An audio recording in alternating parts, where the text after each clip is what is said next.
warahmatullahi wabarakatuh. Dengan menyebut nama Allah yang Maha Pengasih dan Maha Penyayang.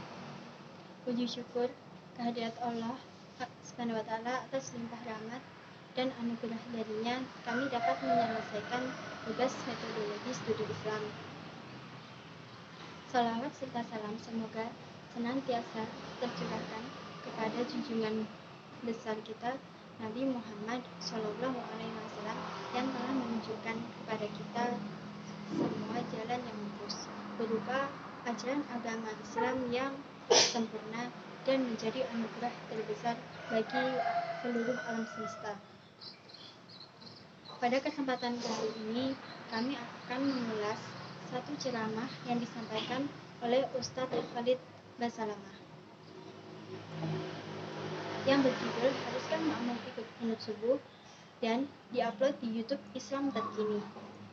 Sebelum kami mengulas ceramah dari Ustadz Khalid Basalamah ini, akan kami uraikan biografi dan latar belakang beliau. Biografi Ustadz Khalid Basalamah. Ustadz Dr. Khalid Sid Abdullah Basalamah, LC, MA, atau lebih dikenal sebagai Ustadz Khalid Basalamah, adalah seorang ustadz Salafi yang berasal dari Makassar, Sulawesi Selatan. Lahir di Makassar tanggal 1 Juni 1925, berusia 46 tahun, S1 di Universitas Islam Madinah, Arab Saudi, S2 di Universitas Muslim Indonesia, dan S3 di Universitas Abdul Razak Malaysia. Gelar Islam Ustadz, gelar akademik Grafis Doktor, gelar akademik Sufiks LC, MA. Seperti yang kita ketahui bersama bahwasanya kunut telah menjadi perdebatan yang tidak asing lagi di telinga kita.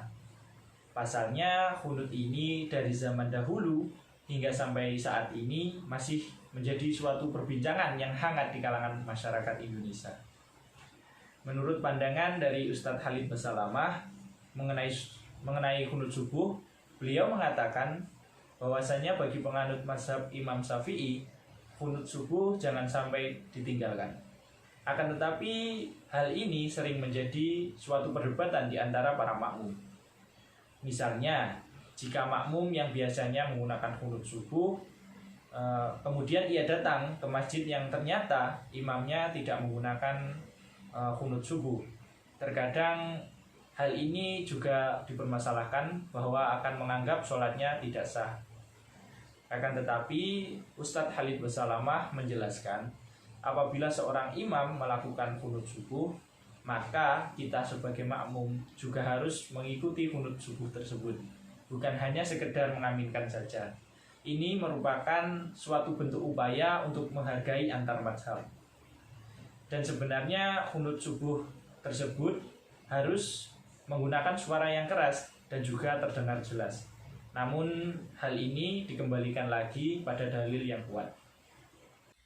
Di sini saya akan mengulas sedikit dari ceramah Ustadz Khalid Basalamah dengan judul Haruskah Makmum Ikut Qunut Subuh? Hal ini masuk dalam fikih ibadah. Ibadah yang dimaksud dalam ceramah ini mengenai perdebatan antara sholat subuh yang menggunakan qunut dan sholat subuh yang tidak menggunakan qunut. Namun dikembalikan lagi kepada makmum.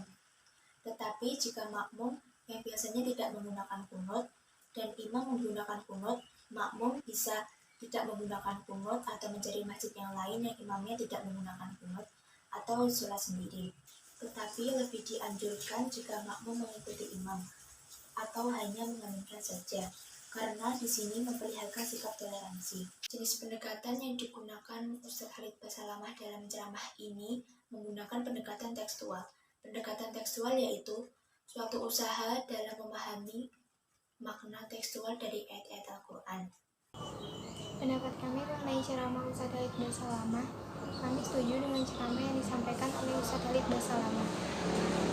Karena ceramah yang disampaikan oleh Ustadz Khalid Basalamah mengenai makmum ikut qunut subuh atau tidak, menurut banyak ulama yang mengatakan seorang makmum boleh untuk tidak mengikuti imam yang tidak qunut subuh, tetapi ia tidak boleh ikut sholat. Artinya ia harus mencari masjid yang imamnya tidak menggunakan qunut subuh. Namun alangkah baiknya jika seorang makmum untuk mengikuti imam apapun itu, baik menggunakan qunut subuh ataupun tidak menggunakan qunut subuh. menjadi wujud dari toleransi antar sesama muslim meskipun berbeda mazhab atau alirannya. Demikian yang dapat kami sampaikan. Mohon maaf bila ada tutur kata maupun tindakan yang kurang berkenan. Wabillahi taufiq wal hidayah. Wassalamualaikum